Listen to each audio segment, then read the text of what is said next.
This is one of the most difficult parts of oil painting, is when you get to the middle, because now you have to make, if you want it to make it look real, then you're going to have to make a lot of very subtle color changes.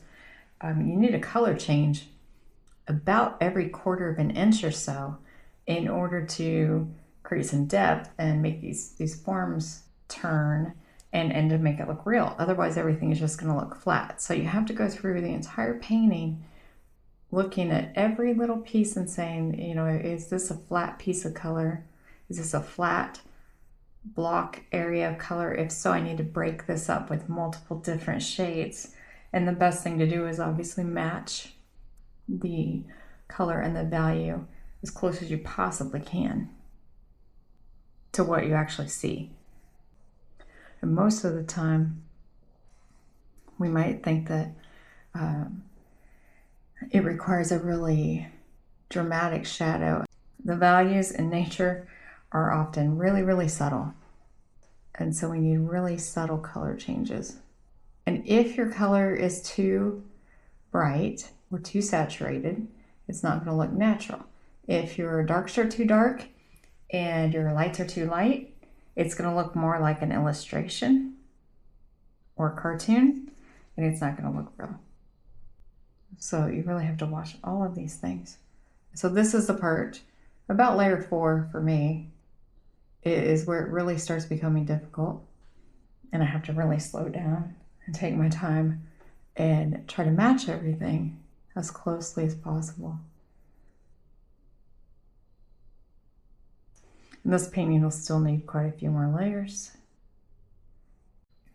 Sometimes when you're painting something that's white, you're painting a white area, and it'll seem like you can't go any lighter. You can't take it any brighter, any lighter. So what you have to do at that point is take the area next to it a little bit darker, and that'll make your white stand out, because sometimes you just can't get the whites any brighter than they are. Like this area, I'm just going to take this a little bit darker, and this shape goes over into this little crease right there, and that little crease is more gray, so I'm going to add a little more gray. And it really comes in at an angle, so we're just going to put in the angle. You're trying to match everything as closely as you possibly can. Your color, your value, your proportions, your angles, everything has to match what you're looking at. On the other side, see, I have this kind of shadow area that runs right through there, and I don't really have that lined out very good yet. So I'm going to come in and make it go this way.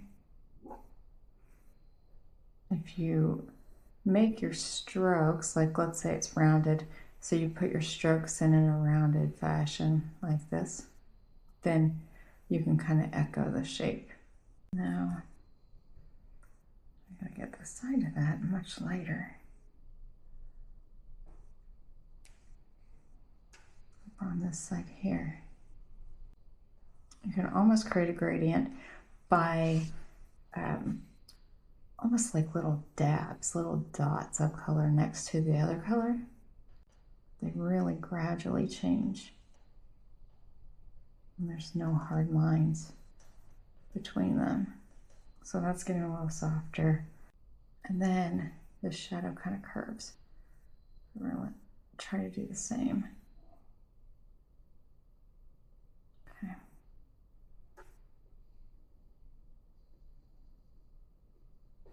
Comes down a little like that. That's a little darker than I wanted, but I'll just soften it. It'll be fine.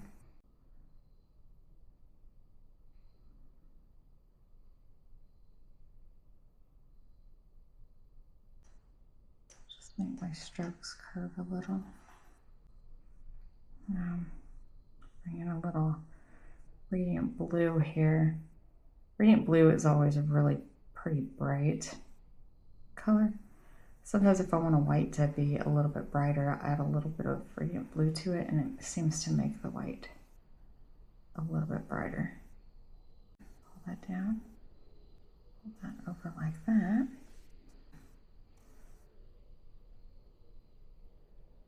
The outside edge of this really gets light. Like I said, sometimes if you can't get your lights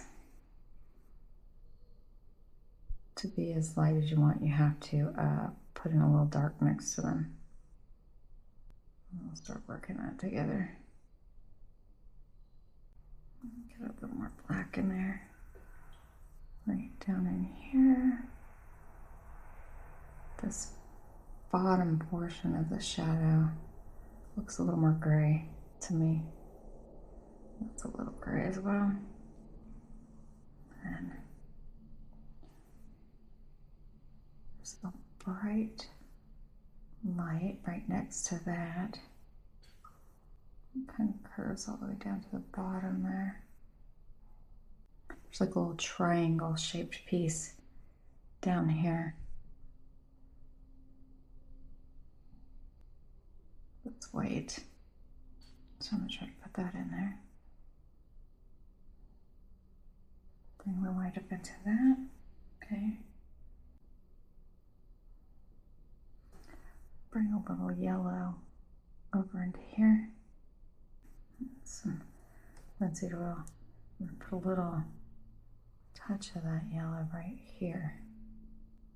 Okay, and then I'm going to pull it across. Pull it into the other colors. Radiant blue, some gray. And this side over here. Down and out. A little more gray in here. This is a little darker right there, and this kind of moves across this part. And then it definitely comes down into this dark shadow. Right there. These may seem like just too many tiny changes, but you've got to make a lot of tiny changes. I'm gonna put some more dark in there. I might actually put a little tiny bit of ultramarine in there to make that get darker. A little more ultramarine right here.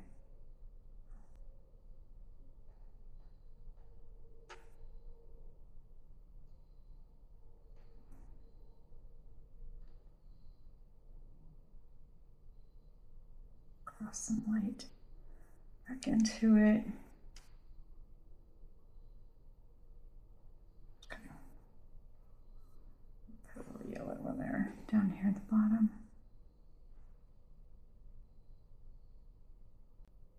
This little shadow right here is really light on the inside, and then it gets dark.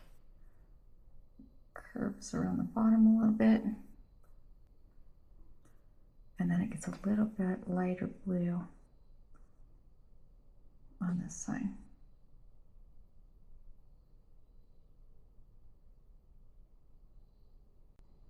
I want to make this edge stand out just a little bit more. So I'm going to pull this in and then pull this straight down.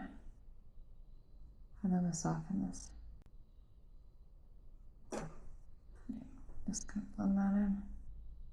I'm just making that just a tad bit darker. It just makes that pop out just a little bit more. We're going to work on this little area right here. This highlight, it's actually broken up with some shadow. And I haven't put the shadow in there yet. So, go down through here.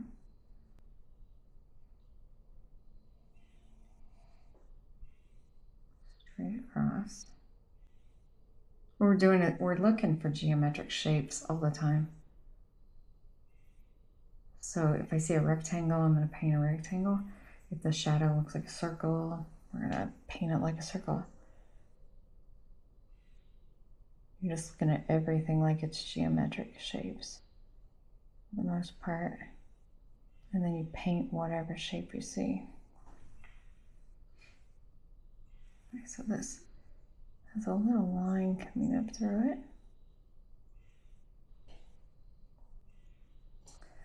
And then this side of it gets just a little bit darker over there. So that's fine.